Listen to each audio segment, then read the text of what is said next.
and I am the manager of the Justice Alliance, which is under the umbrella of New Day Employment Network. This is our executive director, Pam Ford. She'll speak in a minute. But I wanted to thank you because you didn't have to do this. You didn't have to be here. You could have said no. I want to thank you because you could have said no to being a public servant. You didn't have to do that either. You could be anywhere else except for here. So I want to say thank you.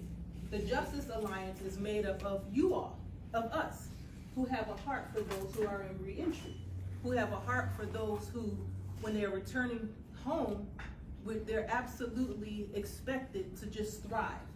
That's impossible. Even for people who have never been incarcerated, it's impossible for us to even thrive without support, without help. So this is the purpose for us being here today. I'm going to let you all introduce yourself, but I wanted to let you know that in here, this is what the Justice Alliance is made of. Not just co-workers, not just the council, but a family. Because we all have someone who is in need of support. We have peer support specialists, we have those who have life experiences, and we have those who just have a heart to help the people. And then we're going to go into having our special guest, who is from the Illinois Department of Human Service, Mr. Johnny Page. He has an extensive background in public service, reentry, and he was also a member of the Illinois Council of Reentry as well, so he'll get a chance to talk about that. And then we had to collaborate with New Day Employment Services because we have our resource fair right there, so we had to combine our Justice Alliance and the New Day Employment Network. So, welcome. I would like to introduce Pam Ford. She is the executive director of what we call NDEN, New Day Employment Network. Pam? Thank you all so much. This is a little different, but we can make it work. We can make it work. First of all, I want to give Lachey Hudson a round of applause. I asked her to create an advisory council for us because we knew that with funding drying up that we needed to be able to collaborate because no one agency can do everything. So I gave her that task and she has done a phenomenal job. So let's give it up again for Lachey. Yes. So my name is Pam Ford of New Day Employment Network, and I've been doing this work for many years. I started off with doing a expungement program for the last 25 years prior to COVID. So I'm familiar with this. I work with a lot of wonderful attorneys who are now judges now that worked on our expungement program for over 25 years. So I am grateful. And the reason that we have the New Day Employment Network today is because the people told me that more was needed. So to whom much is given, even more is required. And then I want to let you all know that I also, not only do I have Lachey as our outreach, as our case manager, she just do a lot of roles for us. But I also have Jerron Neighbors, and I want him to come up for a moment. Jerron does all the dirty work with the agency. I mean, he's the one that's taking the calls at 2 or 3 o'clock in the morning when the clients have an issue or the family have an issue, getting up out of bed, trying to go, do whatever he needs to do with them. And I'm so appreciative for him. He's actually in the courthouse because that's one of the things that we did earlier part of the year was we established a relationship with this courthouse, and we have what we call Resource Wednesdays. So he'll be out here tomorrow, and on Wednesdays he actually provides resources for any client, any person who wants and that's in need of service. He's here at the law library, and I want him to give a couple minutes of what it is that he actually does and some of the people that we've helped, about how many people we've helped this year. Well, first off, top of the morning, everyone. I want to thank everyone for coming out this morning. Good morning. I also want to commend Pamela Ford for championing this cause of reentry. I'm a former incarcerated individual, spent almost 20 years in federal prison, came home in October 22. And this is a cause that's near and dear to my heart. I also want to thank Judge Hill. She's been instrumental in helping us. I also want to thank the law library that's upstairs on the 3rd floor. They've been instrumental in helping us as well, welcoming us, and just everything we need. Some of the things we do, like she said, is Resource Wednesday that we have. It's from 10 to 1, and I'm there weekly. That's just here in the courthouse, but we work with participants daily. assisted. We've handed out over almost 300 kits this year, where we give out kits where we have hygiene things in there. We hand out jogging suits, different things of that nature there that we hand out. We've assisted over 100 people this year in helping people. But with that number that we've helped, there's so many that still need help and that we haven't been able to help. Because, you know, we're hearing funds are dried up. We have people need housing right now. A myriad of things that some of our participants still need that we aren't able to help them with right now. So with us coming together, this alliance that Lachey has put together, this is monumental. This is gonna help so many people because you face so many different challenges and obstacles when one is released, you know, and coming back and return to society. Like you heard Lachey say, even people that's already out here need assistance, help in doing things, you know. And so people that's coming home, some people return home to no family, you know, jobs, you don't have any identification when you come home, housing, all of those things that you run into. You know, I've shared many times on some of the small things, especially technology. We know the tech world we live in now. I was just speaking with a woman out there in the hallway, and she was telling me something about how to get the stuff off the phone. I still don't know how to do that because I'm still adapting to technology, you know. So it's a whole new world that you're coming into, depending on especially how much time that you've been away, you know. So, you know, this thing that, you know, like I say, Pam has put together, it's monumental. It's helped so many different people. Now, I believe you're going to hear from one of our participants that we assisted, you know, within the program. But like I say, there's so many more that needs help. You know, for the ones who we've been able to help, there's still many more that needs help as well. You know, so just keep that in mind with everything that we're doing. I know all of you, we're servants, we're public servants, and this is why we're here to serve others.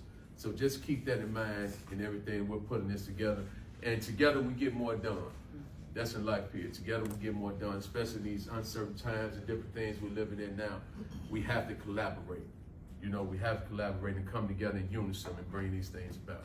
Thank you.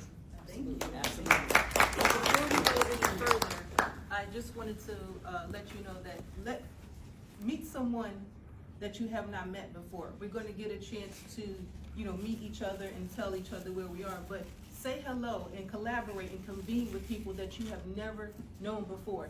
This alliance is specifically for re-entry. And I know a lot of us, we cross-sector, we intersect with one another, even though we may help an array of people from birth to death and everything in between. But this specifically is for our returning citizens, for our re-entry community, pre-release and post-release. So that's what we're going to do. And also, New Day Employment Network is also working to go inside of the prison for their life skills, the life essential skills. Correct. So we have collaborated with the Illinois Department of Corrections in order to be a part and inside of the prisons as well. So on the Alliance, there's educational institutions, there's public health, public safety. We all have to convene, we all have to unite, because if we're asking people to come out and be responsible citizens, then we do really have to bring our brick. But don't just bring your brick and lay it down. We have to bring our brick and we have to help build with each other. And that's what the alliance is. Not a network, not a collaboration, not a convene, but an actual alliance, so that we can help our specific group of people, a specific target population. So I'm gonna go this way, and then we can introduce ourselves, and we can go that way. And then we're gonna move on to Katrina, and then she will, if you don't wanna stand, you don't have to stand. It's okay. Oh, I'm short. I kind of Okay. Good morning, everyone. My name is Christina. Okay. My name is Christina. I work with Guardian Angel Community Service. I am the bilingual advocate for survivors who have been sexually abused, have passed any type of abuse sexually. And we are here. We have some of our resources, information. Our agency also has a DV program, also helping survivors.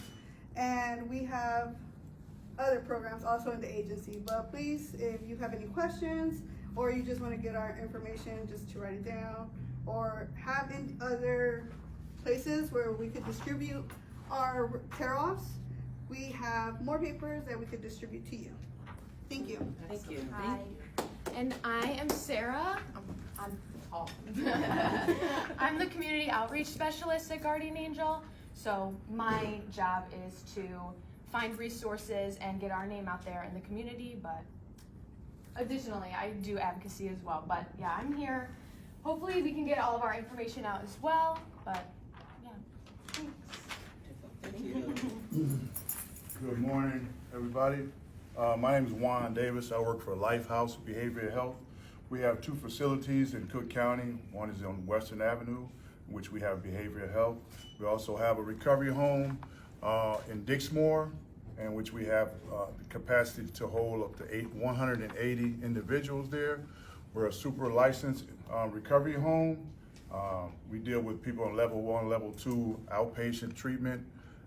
We deal with people coming in from reentry from the prisons and people coming out of treatment centers also. They can get into our recovery home. We do a lot of stuff that benefits the individuals. We have group sessions, we have life skill sessions, we have preparation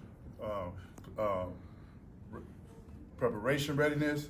I'm also the intern supervisor for Lifehouse, in which we have interns that's going to Governor State to be certified recovery support specialist, and I'm the intern. So we also do internships with Malcolm X College or Royal University, and we're looking to try to get into the prison systems. Also, I have a curriculum that I just started up, in which I introduced to the Department of Correction, where I try to people that are waiting to get into CRSS classes. I have a pre-CRSS class curriculum that I introduced to them. I'm trying to get that on board. So that's all I got. Ask him where he came from. Right. Jesus. You got promotion. I, like Jerron, was formerly incarcerated. I did so many prison bits that 12 prison bits, let's put it like that. And so I'm a recovering addict, coming up on almost 9 years clean.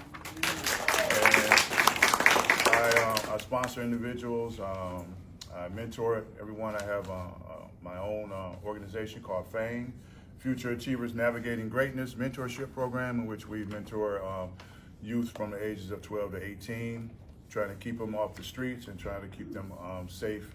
I also have a basketball program in which I do at Second Baptist, I do at Mount Zion, and I volunteer down at the Boys and Girls Club also on Fridays. And you're from Joliet. And I'm from Joliet. So, although I work in Cook County, I'm from Joliet, but I try to service anybody. So if you know if anybody needs service, let me know. I got flyers and brochures here you guys can take. Thank you. Is that good? Yeah.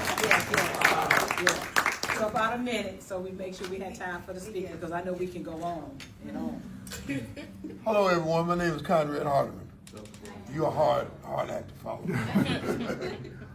I'm from Center for Correctional Concerns. I've been in Joliet for 33 years. I've been clean for 33 years. I've gone through the peer support program with Center for Correctional Concerns. I'm a substance abuse coordinator, right? There, we have a lot of programs there too. A lot of it is reentry. Some of it is reentry, GED, parenting, trauma, substance abuse, Bible study, grief counseling, right? We're trying to connect with as many organizations that do reentry, because one of the things we understand that a lot of the people that leave us, only maybe less than 20% leave out of that jail and go straight home, right? They go to other different places. So we want to be able to give them enough resources to be able to connect when they get out, right? So they have something to work with.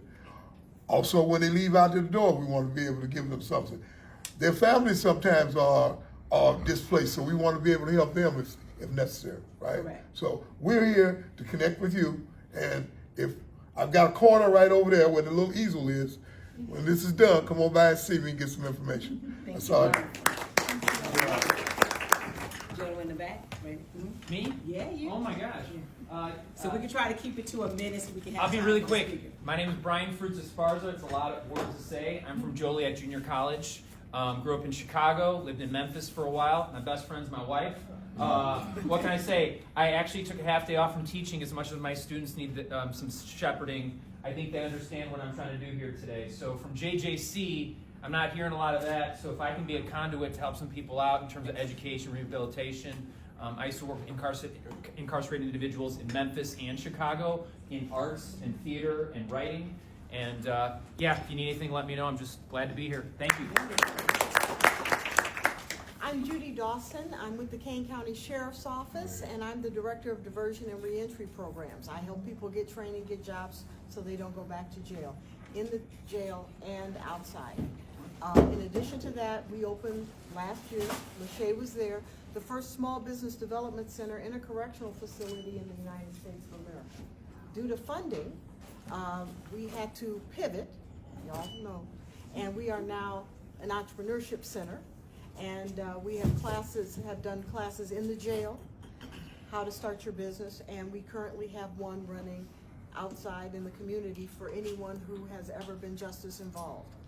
January 2024, the Small Business Administration eliminated the check mark on their small business loans, "Are you a felon?"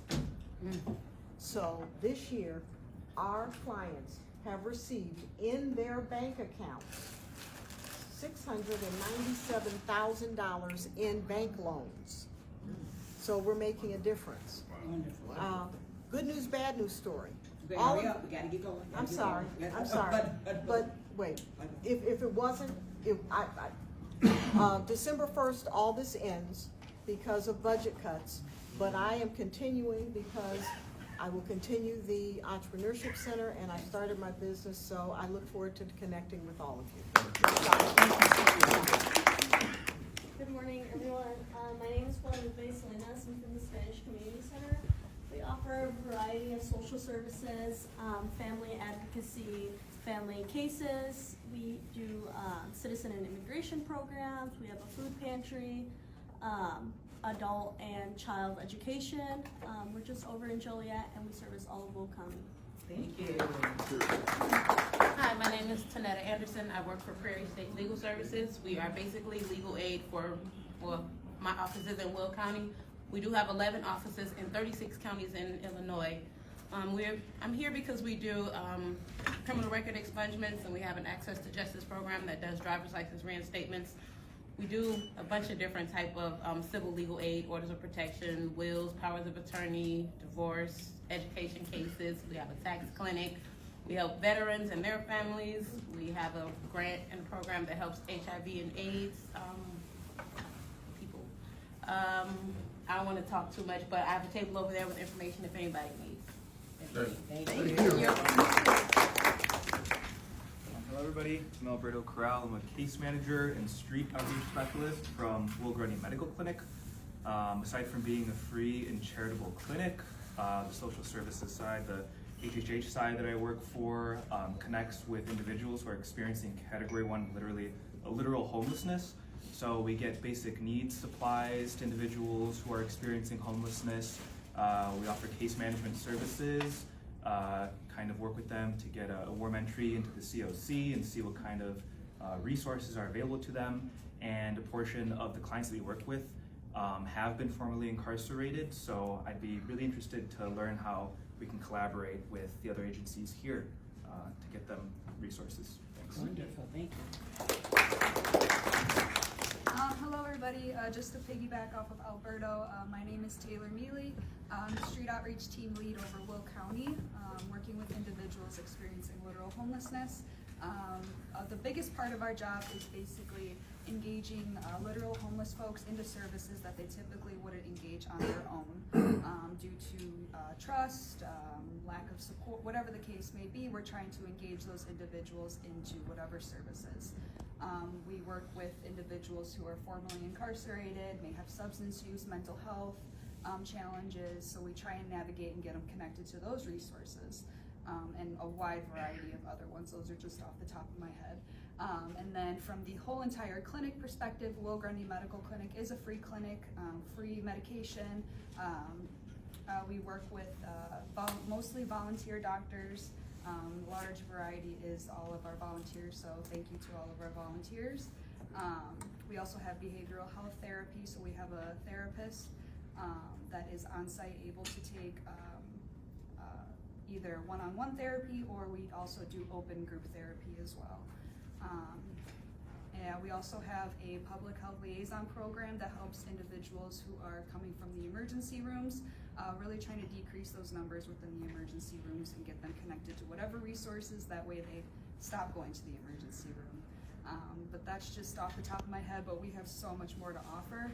I brought business cards for anybody that would like to connect, but I look forward to getting this all started and looking forward to speaking with each and every one of you. Thank you.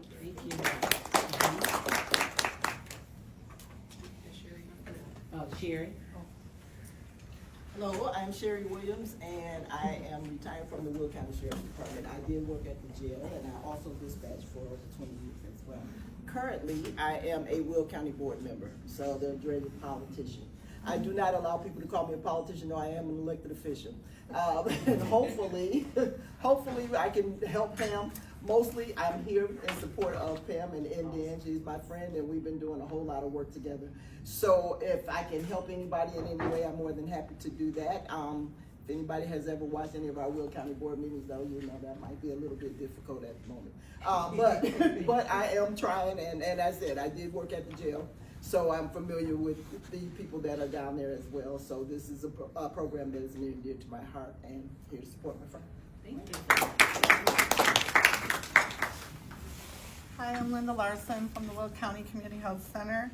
I'm an outreach specialist and a healthcare navigator. I used to work with the teen moms as a support worker for 10 years, and then 16 years, and then the last 10 I've been working with a variety of families. And I apply everybody for their insurance, Medicaid, SNAP benefits, cash assistance. I worked with a lot of offenders because I used to go to Stepping Stones twice a week. Since COVID, I haven't been back there, but we still collaborate, helping people just coming out of incarceration. And that was one thing that I thought of as well, is they should come out with an ID. If they know where they're gonna parole to, maybe have the address. It's a big obstacle there's so much, but I always help them get their health care and food assistance and stuff. So, and I also do Marketplace, the Get Covered, which is now not federal, it's gonna be state-based, so it's gonna look a little different. We don't know exactly how that's gonna be, and it's starting November 1st, so we'll see how that goes. And I do have personal experiences with incarcerated loved ones, substance abuse with them, and just a lot of stories, but so this is a very good cause, and I'm looking forward to however I can help. Thank you.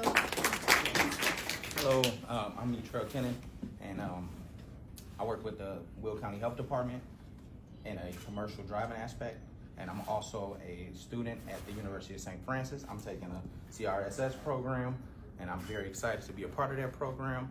I'm very happy to be a part of it, and thank you, Ms. Hudson, for inviting me, and thank you, Ms. Ford, for allowing me to be here. And just like so you all just noticed, we're not about competition, we're about completion. Yeah. We need everybody to pull this off to be able to help people.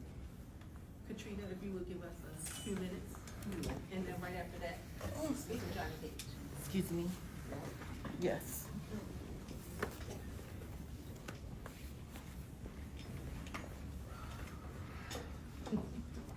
Okay, hello everybody, my name is Katrina Harden, and I'm a former incarcerated individual.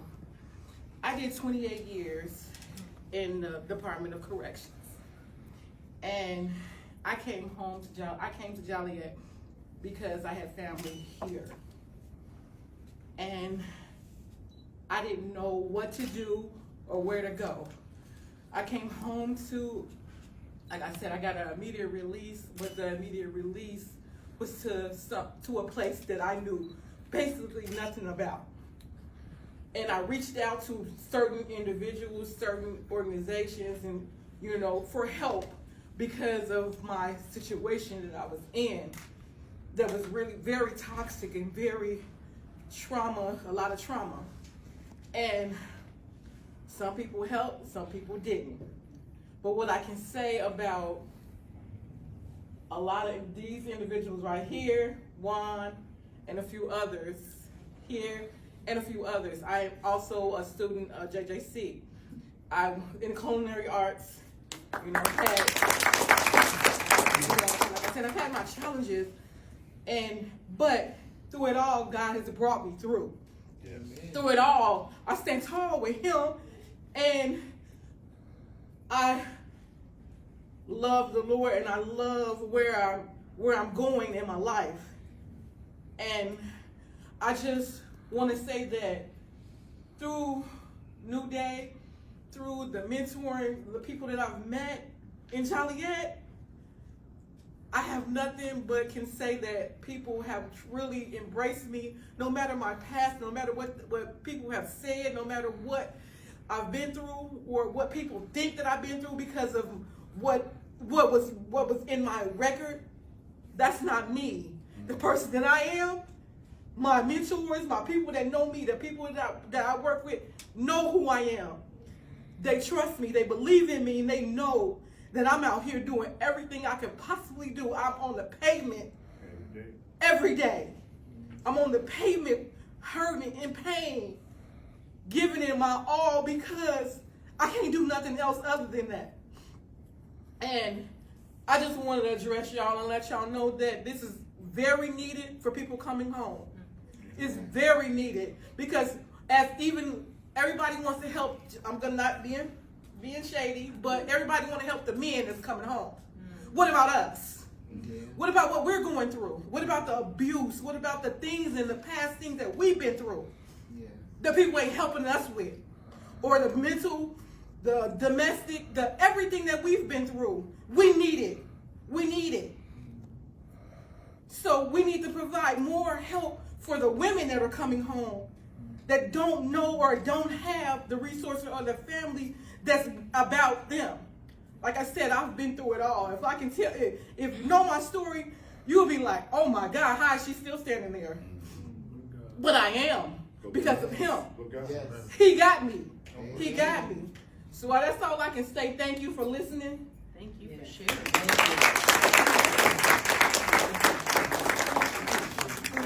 Okay, and then Donna Graham is our essential skills, Flowers is our essential skills instructor that we have, and I just want her to say a few words. But we didn't forget about you all over here. We Not had at to all. combine, Yes. had to combine our efforts today. Yes. Yes, Pam said I'm the instructor for the Reentry Essential Skills Program.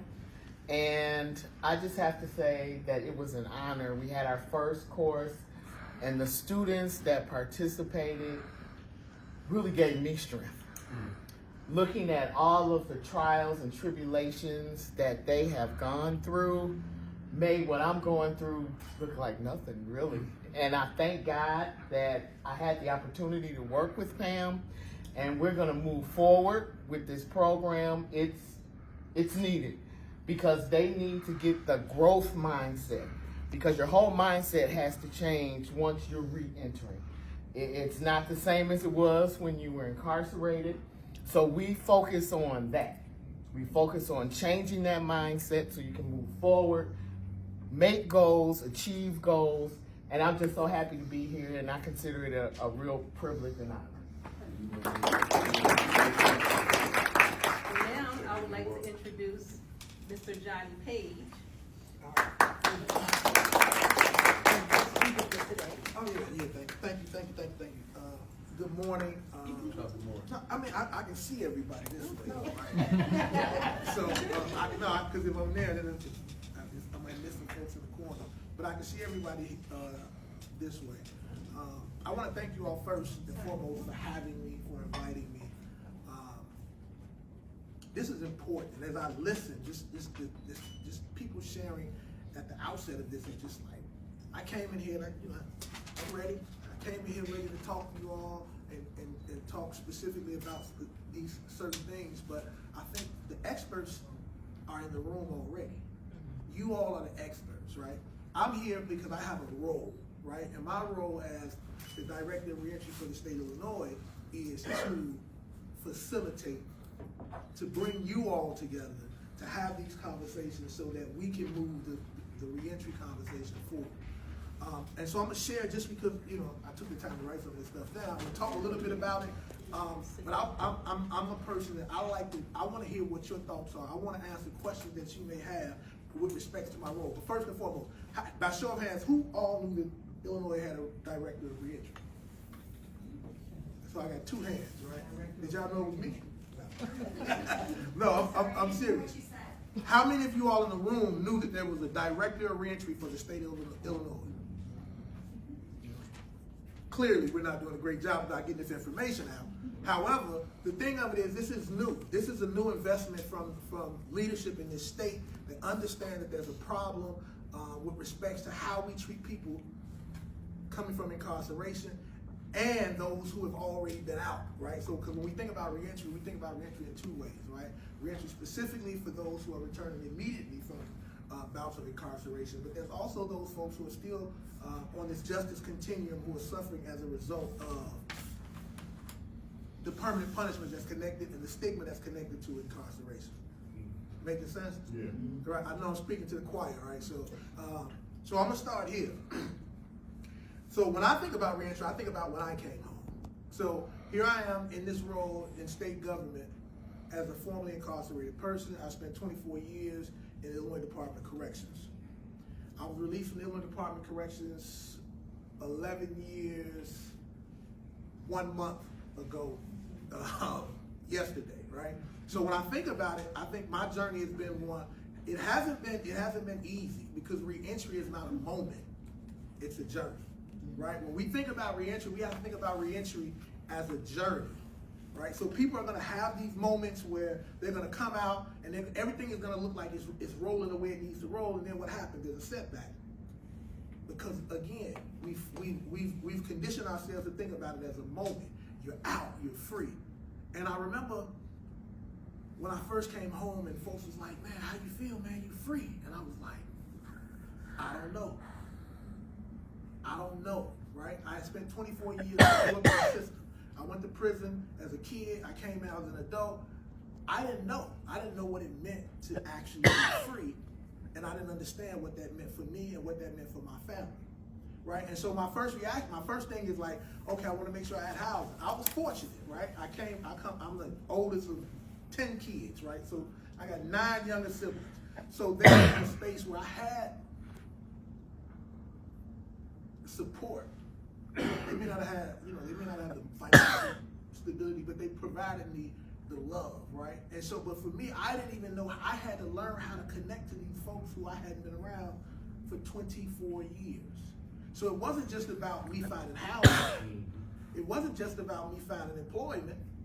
It wasn't just about me, going to get checkups. It was about how do I reconnect and connect in some cases with the people that I love, right? So that's part of the reentry process, and that's part of the process that we oftentimes it gets skipped over, right? How do we make those connections?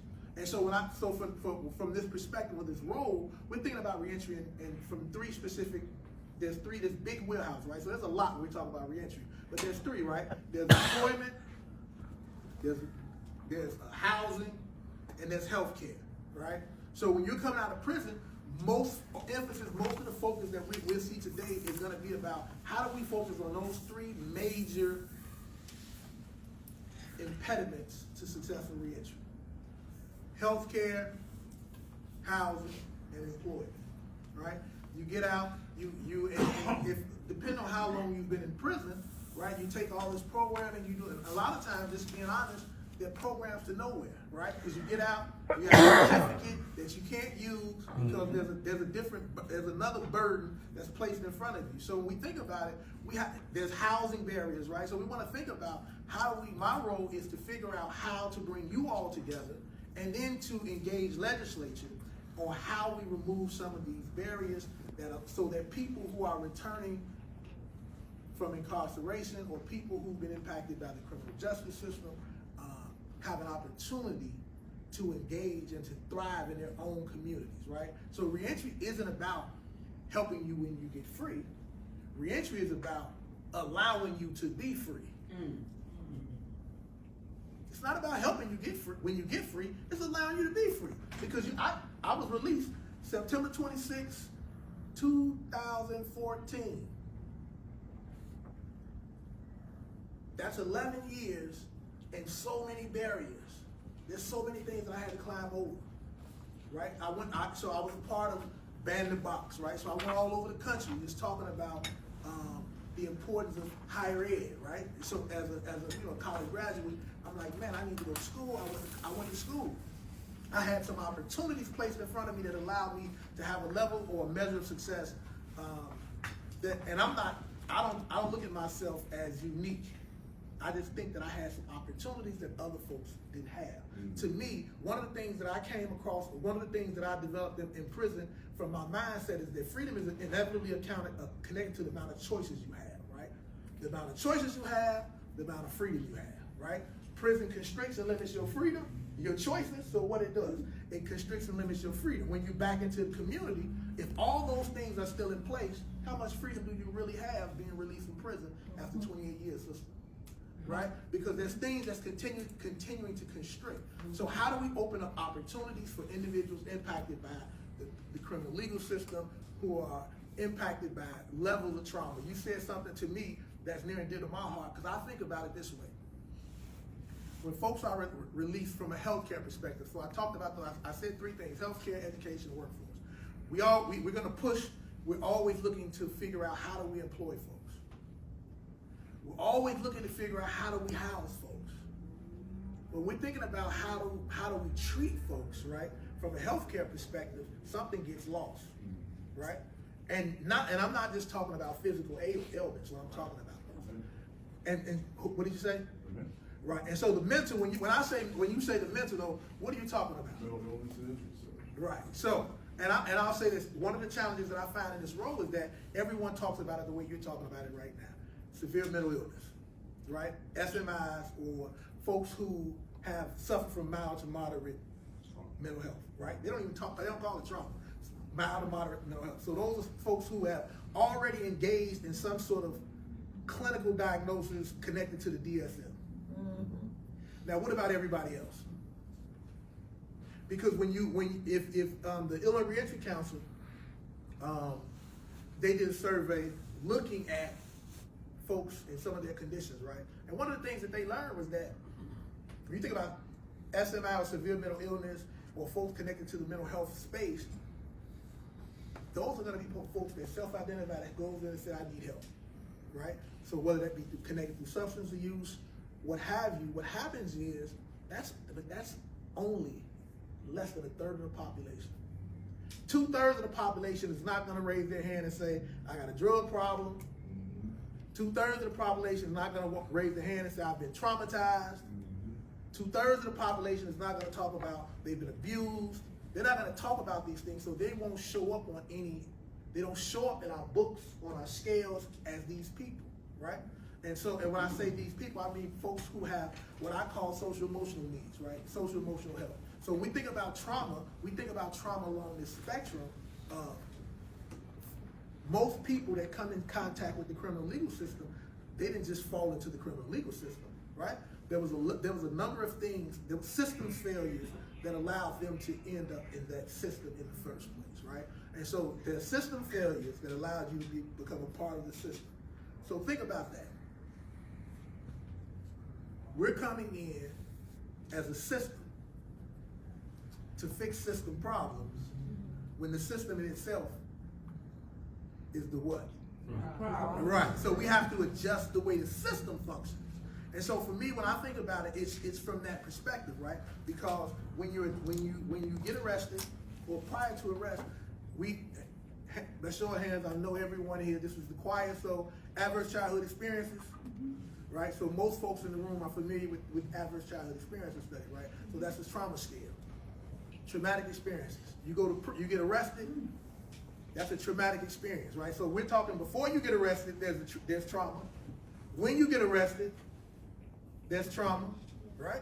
So now you spend 5 days, 15 days, 15 years in jails under what? Traumatic experiences. So you're experiencing trauma. And then what happens? You're released.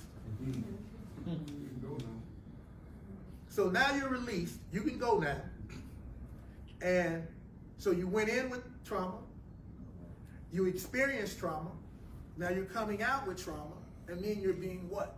Traumatized by every door that slams in your face. So when I talk about it from a mental health perspective, I'm saying, how do we address the needs of the 2/3 of the folks who are released from, and this is not to not address the needs of that 1/3, because those needs are being met, because that's the thing that's the cry. Folks are gonna see that. That's the thing that it shows up. But most of the folks that are that have this reoccurrence with the system, they don't have the symptoms that show up on a DSM scale, right? And so how do we support them? So my role is to, one, get us to start thinking about that as a possible solution, or one of the solutions to how we address some of the issues that's impacting those of us returning from incarceration. And then the other thing of it is that, how do I get us to communicate? You all didn't even know my role existed. Granted, it existed last year, so we're roughly almost 2 years into the role. I haven't been in the role 2 years. I've only been in the role 2 months, right? September 2nd, right? So I'm new in the role. So my first job in this role is to understand the landscape. What is already being done, who's doing it, because I'm not here to recreate the wheel. I just want to kick the tires, right? The work is being done. You all are doing it. But how do we work together? You're doing it in silos. So I appreciate the fact that you all have an alliance. But when me and Lachey spoke, and I said, man, the Illinois Reentry Council, it's like, oh, the Illinois Reentry Council, right? So again, that tells me that here the title is Illinois Reentry Council, but there's folks that doesn't know that this council even exists, which means that their voice, their input, their ideas, their solution aren't there, right? And so I come out of Cook County. I'm not gonna talk about Cook County, but I'll say this. Because when there's only a couple people in a room making solutions about everybody else, there's gonna always be a problem. There are gonna always be gaps, right? And so my role is to disrupt the silos and bring us together, right? I wanna know how do I integrate the trumpets with the drums, right? How do I integrate I don't know how to play the band, but you know, the guitars with the piano, with the keyboards, right? How do I get us to play seamlessly? Because then the music gets beautiful for the people that wants to hear it, or that needs to hear it. So we have to make sure that we're in a position that we are working together, that we're disrupting silos, and that is my role. My role as the director of reentry for the state of Illinois is, one, to bring together the services in DHS first. So I'm not coming at this and saying, how do I'm glad I got invited here, because it's an opportunity for me to hear. But my first responsibility is, DHS has 6 divisions, we're 5 now, right? So what are all the divisions? Are all the divisions communicating with one another, right? So that's my first thing, coming in and saying, hey, let's make sure everyone else is communicating. And that is being done. That was being done before I got in the role, right? And then now we have DHS, but what are the other state agencies? And so my role is another part of my role is to what? To convene those state agencies so that we can hear what they're talking about. And then think about it as it continues to span outward, right? Because now after I've got the government, an understanding from the government, to think about how we're working together collectively. Then I come to community to say, hey, here's the government. These are the resources. These are the opportunities. What have you been doing? How do we utilize because now I can better assist you when you come and say, hey, Johnny, we need you, we having a meeting next month, we need you to come here. And then I hear stuff like, hey, I'm having issues because I saw IDs, right? You're talking about helping people get IDs. People are supposed to already be able to come out of IDOC with an ID, right? Connecting folks to SNAP benefits. People are already coming out of IDOC with SNAP benefits, right? And so, but again, clearly that's not being communicated throughout. Everybody doesn't have access to all the information. So for me, again, my role is to how do I bring everyone together, but also how do I get the most information out to the people that need it in a way that's effective and efficient and timely. And so all of those things are projects or ideas that I'm working on, I'm working towards. But again, just bear with me, be patient. I'm 2 months in. I'm sure you'll have my contact, my email, all of that, but I'm 2 months in. I will come here, I will show up, I will listen to you. If it's something that I can do, I will champion you. But you have to understand that we have to work together, right? So again, I appreciate you all with the Alliance and the work that you're doing. But I really want to open it up because I know folks are going to have questions, and I want to give an opportunity for people to talk to me or talk with me, engage in conversation with me. I don't want to disrupt the way you're planning for this thing, but I can talk all day. I got some stuff to say, I'm strapped. But I really want to hear, because for me, the information that you provide is going to be essential to how I do my job. But the fact that there is a role now means that what? There's an investment in reentry in the state of Illinois, and so in my role and my responsibility as the director of reentry in the Office of Gun Violence and Firearm and Violence Prevention at DHS is to convene, communicate, understand, so that we can make reentry a success for as many people as we possibly can in our state. So remember, reentry is not a moment, it's a journey. Thank you. I got a question. Is your focus for your future for your department like a hub for information or what?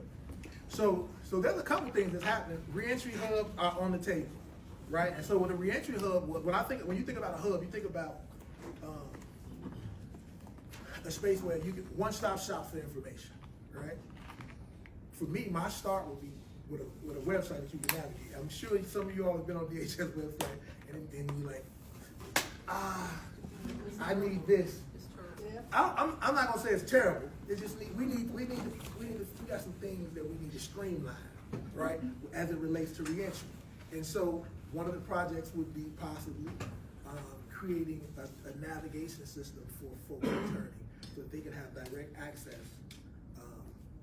to services. But yes, to your point is yes, it's about creating the idea of creating hubs is there. I just have two things before we go to question and answer. I did have a 5-page situation like Johnny, but I'm going to call each and every one of you about roles and responsibilities, because after this meeting, then what's next? So we can pivot into what we're supposed to, pivot into if you have questions for Johnny or if you have questions for each other. But I did have my 5-page roles and responsibilities here, just in case you say, what am I supposed to do? Where am I supposed to go? Or who am I supposed to connect with? I will be connecting with each and every one of you so that we can collaborate with our roles and responsibilities so that we can move forward with our alliance. This is the alliance. And before we leave, I would like to take a picture, you can stay in your seats and we'll just get together and then we will take a picture of the alliance so that even we can send it to his boss, the assistant secretary of the Office of Violence Prevention, to let him know that he did come to work today. I did show up, right? But the other thing of it is what I think is key, and this is just to tip my hat to the sister for actually finding and discovering little old Johnny, figuring out, doing landscape analysis on the computer, trying to understand what is the landscape, what is already there, with respects to the work being done, right? And so Lachey reached out, we had a conversation, and she was like, I need you to come to be a part of this. And for me, it's a no-brainer because again, it's how we learn, right? I was released 11 years ago. The needs of an individual overall haven't changed, but they have changed. What I needed 11 years ago when I walked out wasn't what you needed when you walked out 3 years ago, right? And so all of that is gonna be, of course, housing is gonna remain. It's staple, right? How do we fix housing? We're working on that, right? And a lot of it is about how do we incentivize those folks who have housing opportunities, right? And then another thing is language, right? When we talk about language, how do we talk about, when we're talking about transition homes, what do we mean, right? Because transition homes can mean a lot of different things, right? Recovery home, transition home, homeless shelter, we use these terms interchangeably, but they all are different. There's specific needs to each group of individuals coming out of whatever their particular situation is, whether it be recovery, whether it be transitioning from incarceration, because it can be transition from incarceration and recovery, right? Or it can just simply be, man, I fell on hard times, because hard times happen to us all, right? We're in this moment, right? So think about this. We're having this meeting. We're talking about, you mentioned SNAP and the changes that supposed to go, marketplace on November 1st. November 1st, think of, for me, you know what my first contribution to the household was when I walked out of prison?